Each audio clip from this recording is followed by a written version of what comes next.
اللي هيطلع دلوقتي يا جماعه اثبت بالدليل القاطع والبرهان الساطع ان الخناقه قلب ميت مش عضلات. واثبت ده في اول فيصل وفي الدق في التحرير وفي العباسيه، بغض النظر ان احنا كنا بنروح نستلمه من القصر العيني. سقفه جامده عشان هو رفيع شويه لوليد. وليد اهو.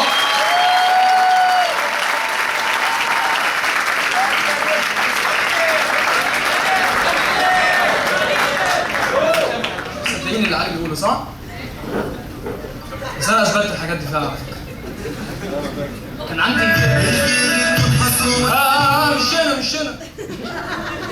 مش انا ده. اقول لك على الكيو بتاعه.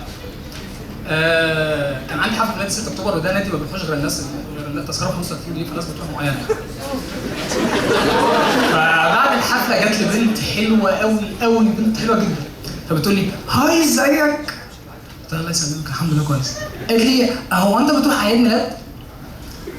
قلت لها والله لما حد بيعزمني بروح يعني.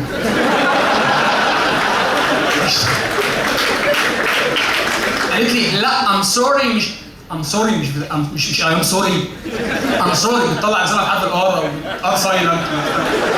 المهم يعني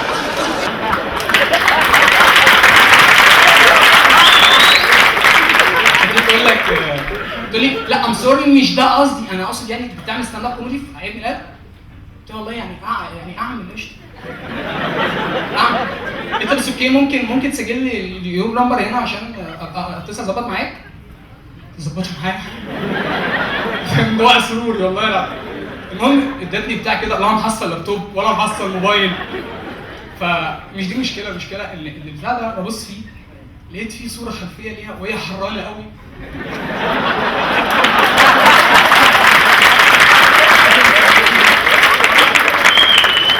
فانا رحت خالص مع الصوره وهي وليد وهي بتصحيني من النوم خلاص. قلت لها طب الرقم؟ قلت لها طب ممكن معلش تكتب عشان كتبت على الكيبورد على البتاع بطيئه، فاكتب انت الرقم يعني.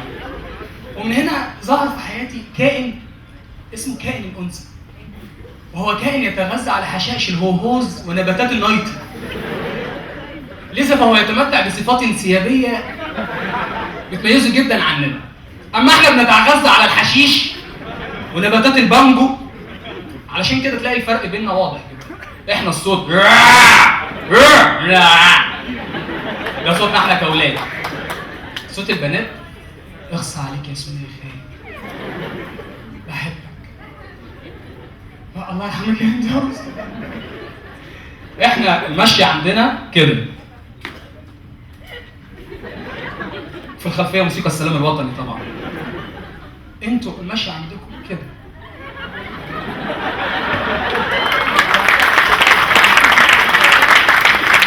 في الخلفيه موسيقى بتت طبعا. احنا جسمنا خط مستقيم، انتوا شبه منحرف ضايعين. وعشان كده البنات بيتمتعوا بتناكه فطريه واظن معاهم حق. وعشان كده تلاقونا مظلومين في البلد. احنا الولاد مظلومين جدا في البلد. يعني حتى في الاعمال الفنيه مثلا هتلاقي ايه؟ امراه من نار، امراه من زمن الحب. لو احنا من زمن الكفار، وايه امراه من زمن الحب؟ يعني انا متخيل علاقتنا بالبنات هتبقى مثلا مساء الخير وليد زمن الحب. انت زمن ايه؟ انا زمن الكفار. لا انا عايز واحده زمن فراعنه، سوري معلش. بتلاقي مثلا امراه على الطريق. ايه امراه على الطريق؟ محدش يعدي يعني امراه على الطريق. وامراه على الطريق بتعمل ايه؟ لو راجل عارفين بيعمل ايه؟ امراه بتعمل ايه على الطريق؟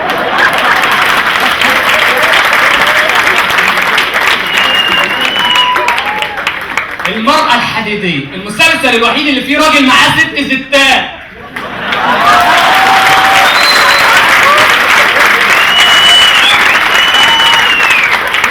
طبعا رئيس رمزي ما يتحسبش، ده كسر تماثيل بميزانية المسلسل كله، ما يتحسبش.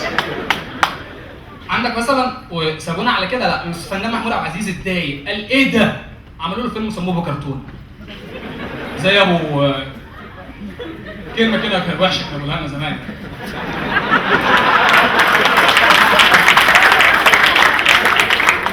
سكتوا على كده. لا الاغاني، تلاقي اغاني الامهات ايه؟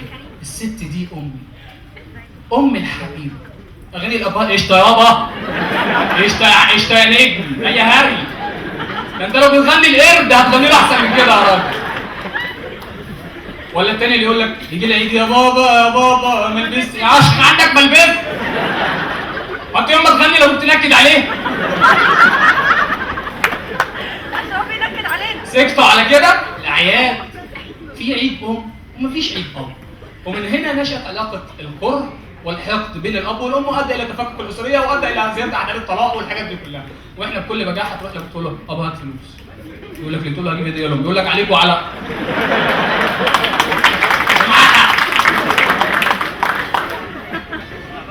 يتمتع كائن الانثى باليونه في المفاصل بتخلي اي بنت بتعرف ترقص. روح مثلا اي فرح ايه؟ روح اي ما البنات بترقص في اي مناسبه دلوقتي لو اسبوع. روح اي مناسبه اتفرج على واد هتلاقي واد عامل كده. قول له ايه يا نجم مالك؟ يقول لك رقصتها حلوه. تقول يا معلم دي ما بتعرفش ترقص. يقول لك ها بس حلوه. هو عنده 100 سبب البنت بتعرف ترقص بسببه يعني. احنا بقى الولاد ما تفهمش ليه رابطين بين الرقص والخناق.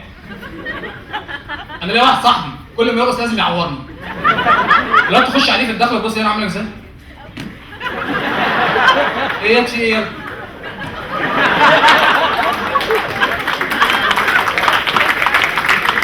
ما بديهاش بقى. هو هنا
يروح اي فرح يعني. يتمتع كائن الانثى بالسلاح المحرم دوليا بموجب اتفاقيه بليز اناف سلاح الزهوجه.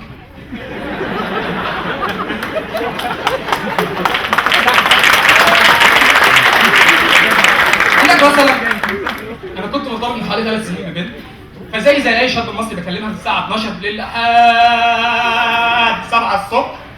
فجيت قلت لها باي بقى يا حبيبتي. قالت لي ايه رايح فين؟ قلت لها رايح بقى اشوف ورايا ايه؟ اشوف هنعمل حاجه ولا ناكل لقمه ولا نشوف هنوقف عيش.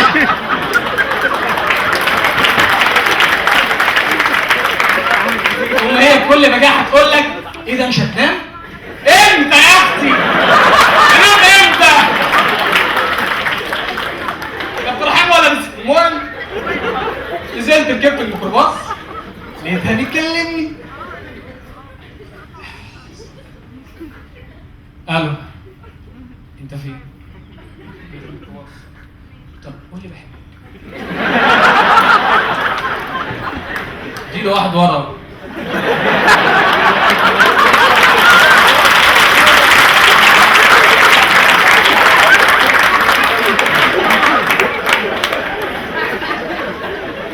بقول لك انا في الميكروباص.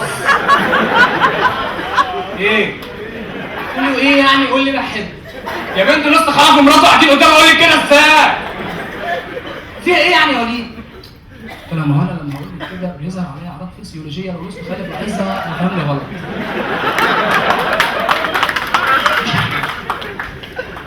لا مش عارف. وبعدين اروح اقفل معاها غصب عني والناس تنزل من البتاع ونوصل اخر خط والسواق الاخر كده. يا عم انا عارف الاخر اتقل هنزل اتقل.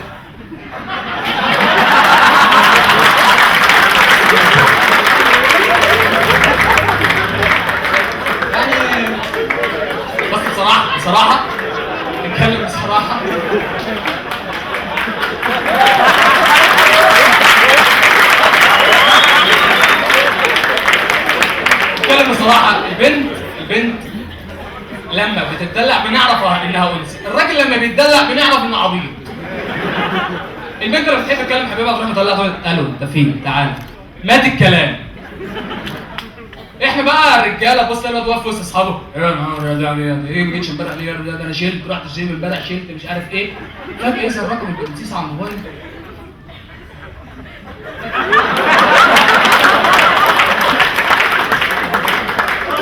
ايه؟ حشتيني؟